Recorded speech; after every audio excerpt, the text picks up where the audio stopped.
السلام على الحسين وعلى علي بن الحسين وعلى أولاد الحسين وعلى أصحاب الحسين. Atamız anamız feda olsun. İmam Hüseyin ağaya Ebu Abdullah Fatıma Zehra'nın evladına Allah Teala ağanın şefaatini nail etsin. Ziyareti nasip olsun inşallah ve ölmemiş bir daha da inşallah Kerbela'nı göreyim. Salamlayıram əziz qardaşlar, bacılar. İlk növbədə əlbəttə İmam Zaman ağa başda olmaqla cəmi alimlərə də, müştəhidlərə də başsağlığı verdim. Bu meclisdə eləşən alimlərə də Allah Teala razı olsun, canına sağ olsun və siz qardaşlar da inşallah bu meclisdən əcr savab alıb inşallah övlərinizi qeydisiz. Allah yolda olanlara salamət eləsin. Allah Teala cəmin axışda şəfa acil nəsib eləsin. Məzlum xalqlara və məxsusən Əhl-i Beyt tərəfdarlarına İraqda, İranda və Yemində, Livanda, sair yerlərdə Allah onlara inşallah nicat versin. Tezliklə Əhl-i Beytin haqqı bərpa olsun. Allah Teala zalim qüvvələri siyonist rejimi nabud eləsin. Cəmi duaları qabuluna salavat zikirlər. Allahümme salli Muhammed ve Muhammed. Əziz günlərdir, səfər ayı da artıq və inşallah qoy bu ayımız da İmam Hüseyin meclisi ilə baş çatsın. Allah Teala qabul etsin cəmi meclisləri, cəmi duaları və olunan təziyyələri inşallah. Və Allah Təbarək və Teala qiyamət günü hamımızı Kərbəla şəhidlərini məşhur etsin inşallah. Əgər buradan ya başqa bir yerdən, işdən, hardan olatsa olsun, evə getsöv, mən bilmirəm indi başqaları, amma mən 100% gedib xəbərlərə baxaram. Çünki dünyadan nigaranıyıq. Onsuz da çünki böyük bir ateş vardı və özdə Əhl-i Beyt tərəfdarlarının üstünə bombalar yağdırırlar və məzlum xalqları incitirlər, aciz olan xalqları öldürürlər və güclülər gəlir və əlindən gələni edir ki, onların sərvətini alsın və qırıb töksün. Onun üçün gedəndə hamımız xəbərlərə baxırıq. Xəbərlərə baxanda görürsə ki, uşaqlar, tifillər bombalar tındadırlar, əli, qolu parçalanır, yaralanır və bir dəfə, iki dəfə yox, hər gün belədir. Ya xəstəxanaları vururlar bombanı, ya yemək almaya gələndə görürsə uşaqlar öz qablarını gəlirlər, yemək alırlar, amma oraya onlar bomba atırlar, bilə-bilə. Uşaqlardır deyə. Atası ki, anası ki, bəlkə yemək aparır, amma evə çatmır, əli qolu parçalanır. Belə bir hadisələrin şahidisiz. Bunu baxanda axşam yatmaq olmuyor, əlbəttə gözü yuxu gəlməz, çünki bütün gecəni bəlkə də fikirləşsən, necə olar ki, belə aciz xalqları belə hala salırlar, biz də heç nə eləyə bilmirik. Yetişə bilmirik, çata bilmirik. Nə eləyim ki, mən də kömək eləyim onlara, bunu fikirləşsən. Bir gün, 2 gün, 3 gün, hər gecə bu hadisəni görürsə, baxırsan, telefonda ya harda, axırda 15-16 neçə gün, axırda görürsə ki, rahat yatsın. Birinci günləri yata bilmirdik. Amma bir neçə gün keçən sonra daha gözlü yuxu gələr və daha fikirləri qaçmaz, daha fikri daha bu hadisədə olmaz. Amma ölən həmin öləndir, uşaqlar həmin uşaqlardır. Hər gündə tifillər ölür. Neysə dəyişib, əlbəttə dəyişməyib. Məzlum xalq elə bomba altında qalır. Değişən şey nədir? Nə üçün birinci günləri yuxu gəlmirdi? Axır günlərdə bir neçə gün keçən sonra yuxu gələrdi. Yəni rahat yatısan. Değişən şey nədir? Değişən şey bircə içərivdəki olan bu nigarançılıq. Əvvəl var idi, bunlar sonra isə yatadı. Buna deyirlər fitrət. İnsanı fitrətən instinkt deyən bir şey var, intuitivness, Rusça deyək də.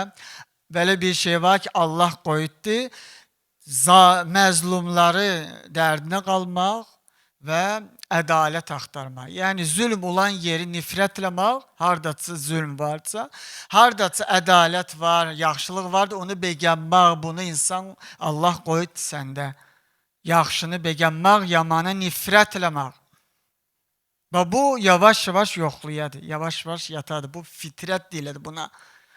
Değişən şey olmuddu, hadisə həmin hadisədir, səni içəridəki yoxlayıbdır, yatıbdır.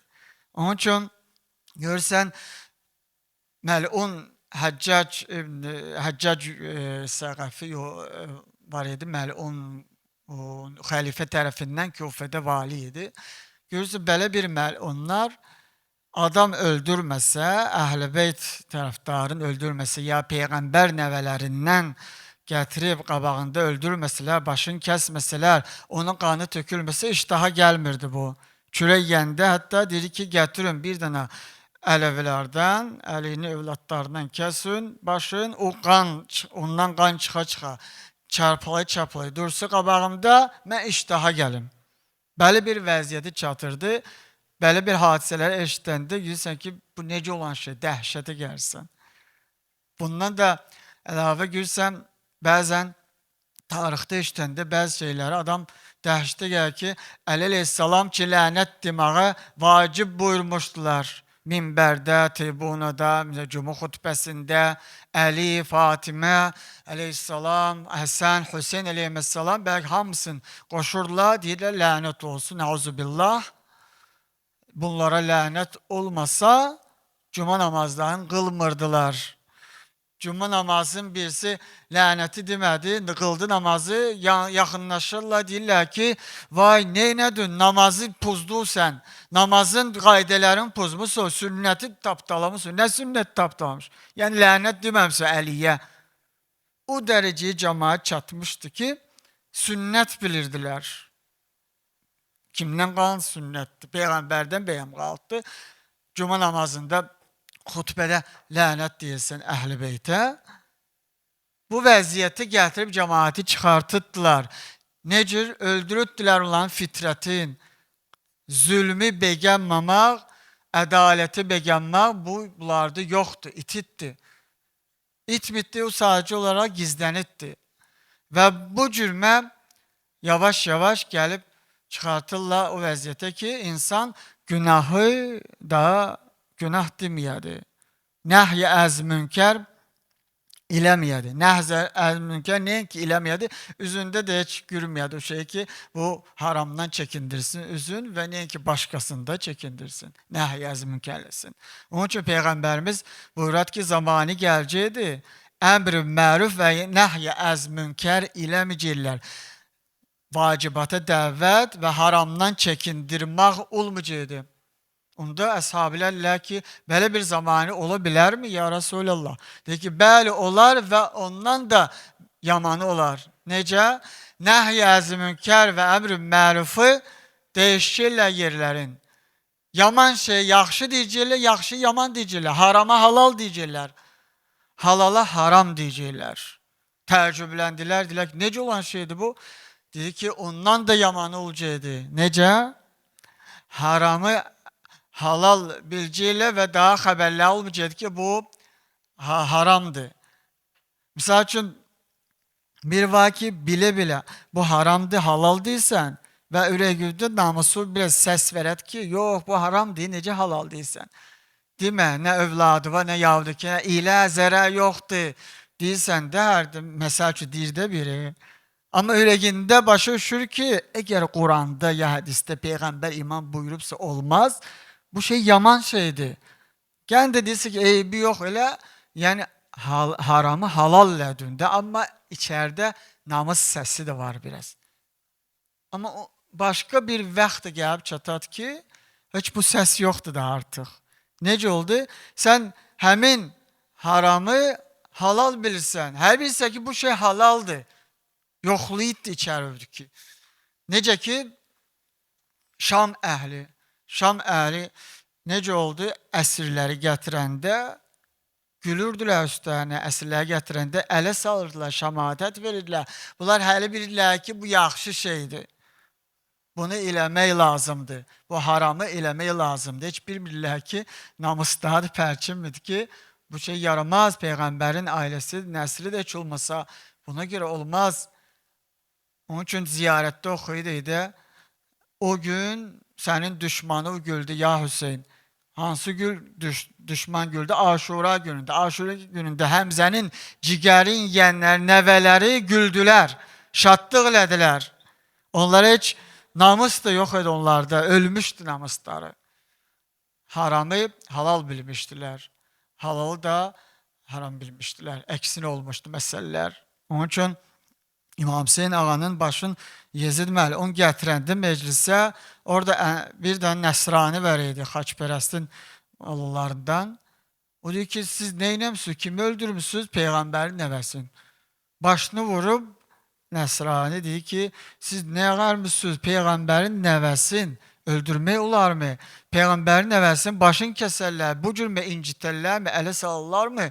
Belə nəsranidir bu, namusu elə ölməyib. Gör nə dərəcəyə çatıb ki, orada meclisdə olanlar hamısı bu şey adi baxırlar. Nəhyə əz münkərə, haram bir şey adi baxırlar. Belə bir vəziyyətə çatdırdılar, fitrətlərin boğutdular.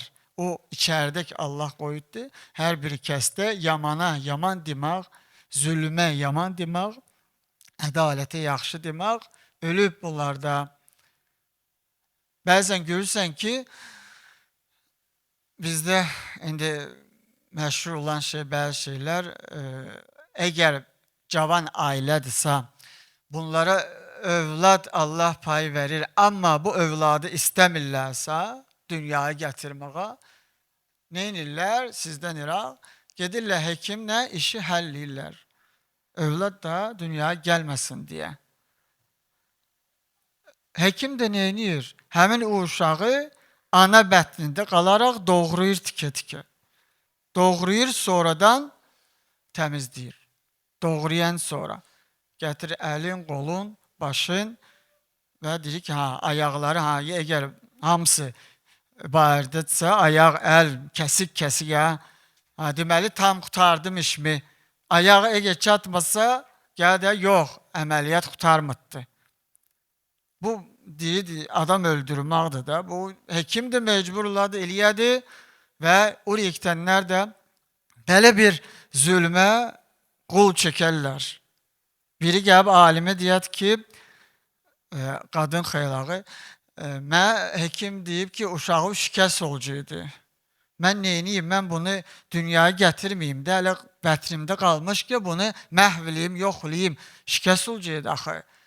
Onda alim deyər ki, yox, olmaz, yaramaz, haramdır. Birinci günündə bətnə o övladın əvvəli ki, başlayır bətində yaranmağa, o gündən haramdır, birinci gündən haramdır eləməğa bizi şəriətdə. Belə bir məsələ vardır. Olmaz. Hələ bu tərəfdən deyək, necə olsun, şikəst olacaqdı, mən neyniyim? Alim deyək ki, olmaz. Axırda nə desin? Bu cavab istəyədi, üz istəyən cavabı istəyədi. Yaxşı deyə, onda bir dana yol var, sənin ki, məxsusi bir dana iskulçeniya. Necə? Qoy övlad dünyayı gəlsin, güzətdə, səbirlə. Dünyaya gələn sonra doktoru deyinə ki, gözü qabağında doğrasın uşağı. Razısan? Yox, necə olan şeydir? Gözümü qabağında dünyaya gətirən uşağımı kəssin, doğrasın. Onda deyən, nə fərqi var bətnüvdü doğrayadı ya dünyaya gələn sonra? Bir dana fərqi var ki, onu gözünlə görmüsən eləyəndə, amma dünyaya gələn sonra gözünlə görəcəksən. Həmin məsələdir. Gözünlə görmüsən deyə ürəyi varaxanədə, ürəyi ağırtmayır. Yəni, haram şey, nəhy-əz münkər adiləşiddir. Namus gizləniddir. Belə bir məsələlər. Belə baxsan, belə də adi bir məsələdir. Həm bir eşitdikdə oradan, buradan belə bir məsələ. O bilsin, bəzi qaydalarda, qanunlarda halaldır şey. Amma dini qaydasında yaramaz, olmaz. İndi əslində qız övladı ailə böyütmək üçündür. Birinci vəzifəsi nədir?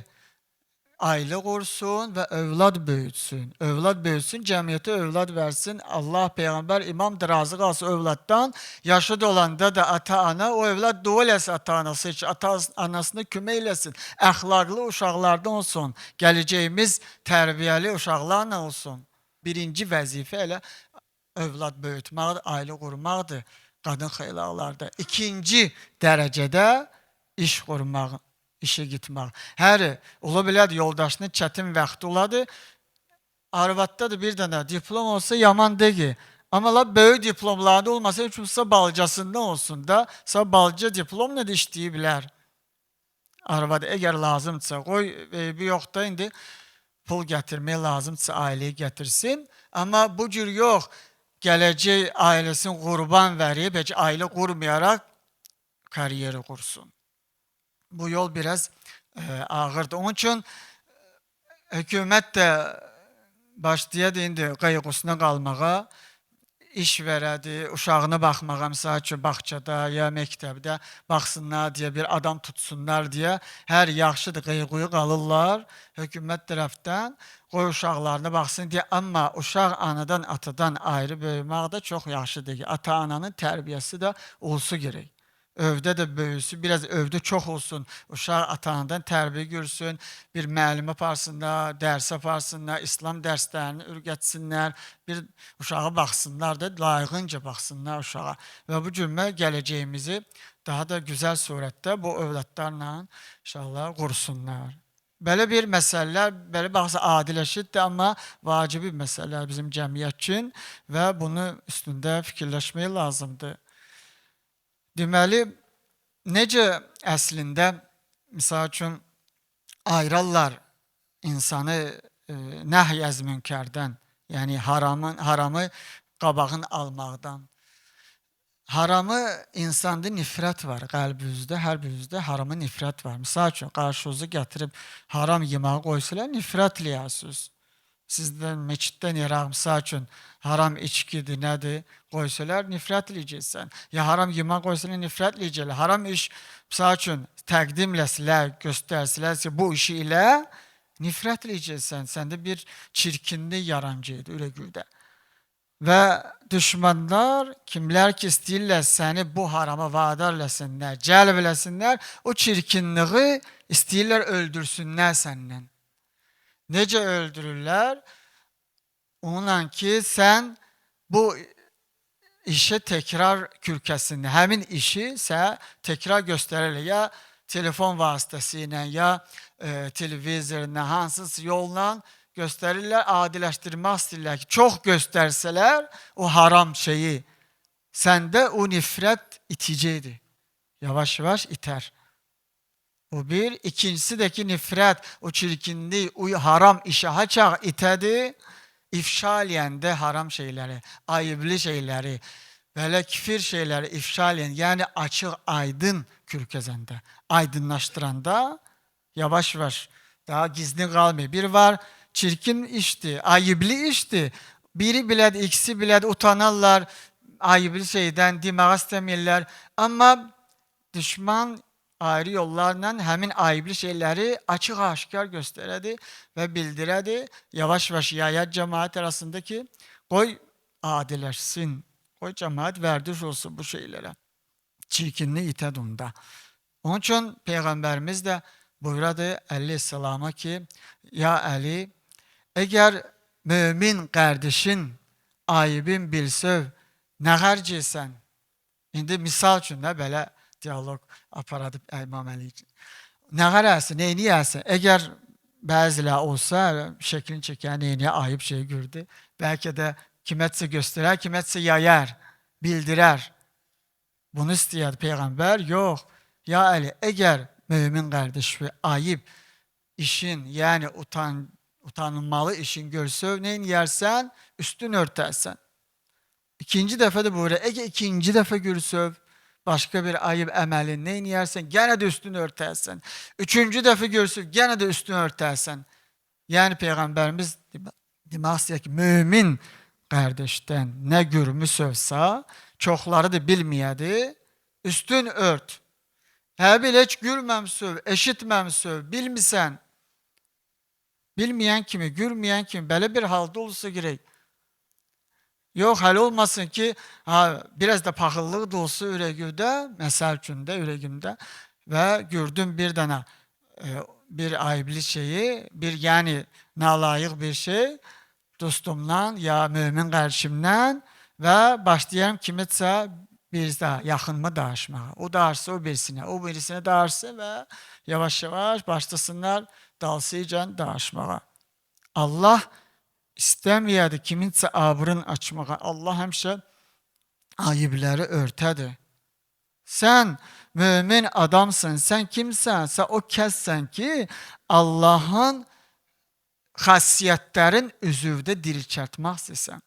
Əgər Allahın xasiyyətin üzvdə görmək istəyirsənsə, Allah ayıb örtəndir. Pəs sən nə üçün əlisidə olmayasan?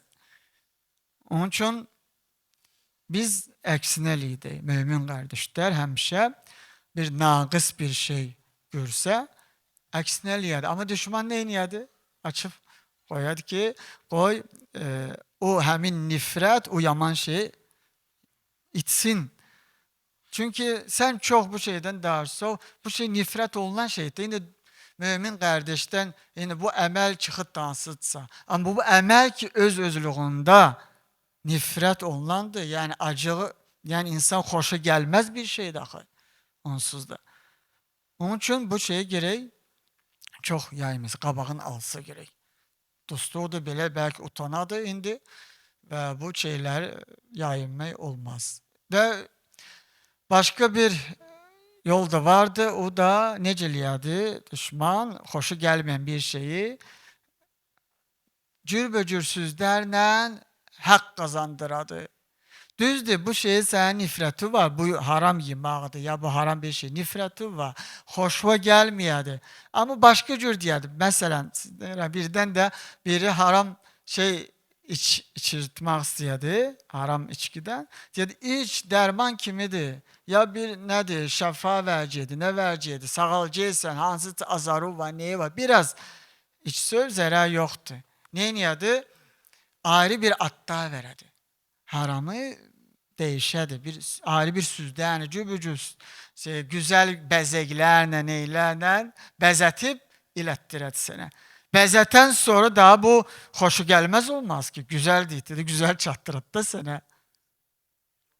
Onun için bu da bir yoldur ki düşman işlətədi. Bunlara anlamsa gerek.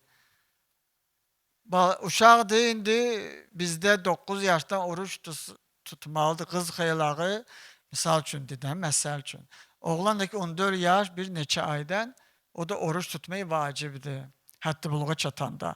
Birdən kimsə ata-ana ya qohumlardan uşağı dərdinə qaladı güya və desə ki, yox bu hələ balacadır, oruç tutma halı yoxdur, nədir? Allah buyurub vacibdir. Sən də buna kömək olsa gerek, dayaq olsa gerek əksinə. Düzdür, sən də Allah bəndəsisən, müsəlmansan. Əksinə cürbəcür süzlərlə bəzətirlər. Oruç tutmamaq, orucluq ayında yemək haramdır. İstər yaşı 9, 10 yaş, 11 yaş olsun, qız xeylağı, istər də böyük yaşlı olsun, fərqi yoxdur. Haramdır yemək, amma bəzətirlər. Hələ hemoglobini azdır, ya neyi azdır, başarmaz, neynəməz və yedirtirlər güclə uşağı. Bəlkə uşaq da istəyir tutmağı, 9 yaş çatıdır, 10 yaş çatıdır, 11 yaş çatıdır, qız uşağıdır. Ramazan ayında yemək olmaz ona. Və bu cür məsələlərini bəzətib, nəhy-i əz-münkəri gətirib, çıxartıdır halallığa. Yəni, qadağan olan şey halallıqdır. Və bunların qabağında necə diyanasan? Bir neçə də yolu vardı. Birincisi, əqidəvi möhkəm ürgəsi gerək, ideologiya və əqidəvi möhkəm bil. Allahın əzəmətini bil. Allah nə dərəcədə əzəmətlidir bir. İkincisi, Allah necə ədalətlidir. Yəni, əgər ədalətli nə deməkdir? Sənə nə lazımdır, onu verəcək. Sənə nə lazım, onu vacib buyurur. Sənə nə ziyandır, onu haram buyurur. Əgər Ramazan ayında misal üçün yemək haramdırsa, deməli sənin ziyanvadır. Ədalət budur. Sən bunu əvvəl başa düşməlisən. Allahı xasiyyətlərin, xüsusiyyətlərin bilməlisən. Əqidə möhkəm olsa gerək. Allah heç zaman nədir? Öz bəndəsinə zülm verməz. Deməli, vacibatında zülm ola bilər? Əlbəttə yox. Əgər Allah ədalət sahibidirsə. Deməli, əqidəvi möhkəmlisi gerək. Şəriəti möhkəmlisi gerək. Cübücü bəhanələrin şəriətdən qaçmısı gerək. Öz fikirvi salmısa gerək şəriətə. Mənim fikrimcən hələ, məsəl üçün, qız xeyla hicab vacibdir də, boynun göstərməsin, qulun göstərməsin, qadın xeylağına vacibdir. Quran da deyədir, hədis də deyədir, Peyğəmbər də, imam da, Fatimə Zəhra xanımlardan və böyük əzəmətli xanımlar hamısı deyirlər, nəinki özləri örtsün, başqa qadınlar örtməsin, mən məsumam başqalarına yox. Hamısına vacib buyururlar. Düzdür, mənim kimi örtü bilməz deyərdə Fatimə Zəhra əleyhissalam, amma Fatimə Zəhra deyən sərhədləri, qranitsaların ilisi gerək. Həddi var da, misal üçün, qollar görünməsin, qadın xeylaqda boyun, qolaq, saç görünməsin, ayaq görünməsin. Bunlar həddir, qranitsadır. Bunları heç olmasa elə, düzdür, Fatimə Zəhra kimi örtü bilməzsən, tam hələ formada ki, heç kölgəsindən də heç ayrıləmirdilər ki, xanım Zəhra əleyhissalamdır bu, yoxsa deyil. Heç kölgəsi ilə də imkan vermirdilər ki, bilməyə da. O heç kimisi bunları iyi bilərsən ki, buna nə bəhanə vardı? Onun üçün bəzi vacibat vardı, onları bilirsiniz ki, orada öz fikri olmamalıdır. Şəriətdə fikri olmamalı. Misal üçün, mən bayırda gedəndə qadın xalqı birdən dedi də, gün deyməlidir, misal üçün, saçma ya külək deyməlidir, qulağa, har etsə, bunun xeyri var, başlayar elmi cəhətdən, fizika tərəfdən, biologi tərəfdən, nə bilim, nə tərəfdən, medisin tərəfdən həq qazandırmağa, əqilli bir sözlər gətirməyə ki, demək ki, şəriət düz deməyədi, güya. Şəriətdə fikir olan şeydir ki, şəriətdə əgər Allah vacib deyilsə, bunu eləməlisən. Allahın əqli sənin əqlindən üstündür. Bunu ki, qabul edirsən. Deməli, sən əqilli oldun, Allah Teala, nəuzubillah, düz söz demədi, biraz elimsiz bir şey dedi. O elmi də Allah yaratıbdı da, həmin o biologiya, nedirsə, fizika edirsən, günəşi, yeri, küləgi, Allah bilməyət ki, nə ziyandır, nə xeyirdir. Orada ziyan yoxdur, arxanın şəriətdə ziyan yoxdur. Onun üçün şəriəti, əqidəni, ideologiyalı, möhkəmlisi, onda başa düşərsən, doğrudan da haram nədir və vacibat nədir? Daha bəhanə tapmazsın bunlara. Və o biri məsələ də nə lazımdır? O da ki, haqq hesab eləmək. Haqq hesab çox çək üzvü. Var da hədislərdə axşam yatanda haqq hesabı çək, bugün mən neynəmişəm? Hesaba çək, özü namusu gətir, özü utandır, haram iş görmüşsün, ya görməmişsin, necə hərəkət eləmişsin, başqalarına necə davranmışsın, haqq hesabı çəkəndə biraz düzələdir insan. Onun üçün bir hekim var idi, çox məşhur hekim idi, doktor idi. Çoxlarını operasiya eləmişdi, əməliyyat eləmişdi. Bəziləri də hələ əlinin altında ölü idilər, yəni daha əmələ gələn deyil idilər. Birdən birisinin operasiya eləyəndə axırda məlum oladı ki, avariya olmuşdu, gətirdilər tez. Görək ki, bu əməliyyat olunan adam ölədir. Sonra fikir verədi, indi bu tez başlayıbdı, bunu xilas eləsin deyə avariyadan gəldi. Axırda bu ölən sonra daha deyək, ölüdür, daha qutardı, getdi iş. Baxad suratına görək ki, öz oğludur. Çoxların deyə, üzünü indi beyni daha başlayır ağacı fikirləşməğa. Minlərlə mən bu cavan oğlanları əməliyyat eləmişəm, neçəsi də ölüdür, qabağıma qoyuddular. Adi idi mənə ki, də adiləşmişdi. Amma gördüm ki, öz oğlumdur ölən, biraz namusum daha da coşu gəldi. Biraz heyecanlandım. Haqq hesabım çoxaldı. Çünki necə oldu ki, belə oldu, nə demək istəyir özündə? O biri uşaqlara belə heyecanlanmamışdım, nigaran olmamışdım. Bilən ki, o dəmdə ki, bildim ki, oğlum da nigaran oldum. Üzün haqqı hesaba çəkədi. O vesilət kiminsə övladıdır da, kiminsə əziz oğludur, kiminsə evində güzətdiyədir o uşaqları. Amma onlara elə belə baxaydı. Mən düz deyirəm, yəni onlara qarşı düz olmamışam. İçəri hissiyat tərəfdən haqq hesabı çəkdi. Onun üçün insan hərdən bir haqq hesabı çəksə, biraz görürsən ki, bəzi şeylərdən çəkinir. Biraz ciddi yanaşadı. Rus dilində də seryozna yanaşadı bəzi şeylərə, yaxınlaşadı harama, Allah. Və o biri tərəfdə, yəni üçüncü bir məsələ daha çox insan hansı yolla harama doğrudan nifrət eləyiblər və bu nifrətin xoşu gəlməməlığın itirməz, o da ki, miadı, axirəti yada salanda. Haramdan haçan çəkinə bilərsən, axirətdəki əzab yadıma düşsə. Əgər axirətdəki əzab sənə çox yaxın deyilsə, çox soğuk yanaşsansa bu məsələyə, onda haramı sağa sola eləyəcəksən. Çünki qorxmusan da axirətdən, qorxmusan biri dünyanın cəhənnəmindən. Məsəl üçün birdən bir uşaq qabağı gəldi, birdən indi yıxıldı, nə oldu da uşaq da oynayadı, atdana düşədi, sən dirstəndi bir daha başından vurdu. Ha? Sən elə belə hasantlar vurarsan, keçərsən. Amma əgər bir decəlli eləmədi uşaq, heç sən uşaq o da ki, tamısı kimdir. Amma birdən o uşaq decəlli eləyər ki, onun atası güləşçidir, qardaşı güləşçidir, əmisi güləşçidir, yaş 50 qolludular və bilirsə ki, bir daha bu uşağı vursun başından, sonra gələcəkdir üstüvə. Ondan da çətin olacaqdır. Hələ halal salallah ki, sən üzvü gələ bilməzsə ailənə. Onda ne yersən? Uşağı bir qapaz vurarsan? Yox. Deyərsən ki, yox, bunun sonrası var. Başın partlayacaqdır, ya nə olacaqdır? Qorxudan əl vurmazsan. Ahirətlə də bu cür məhkəməsi yanaşmaya lazımdır da.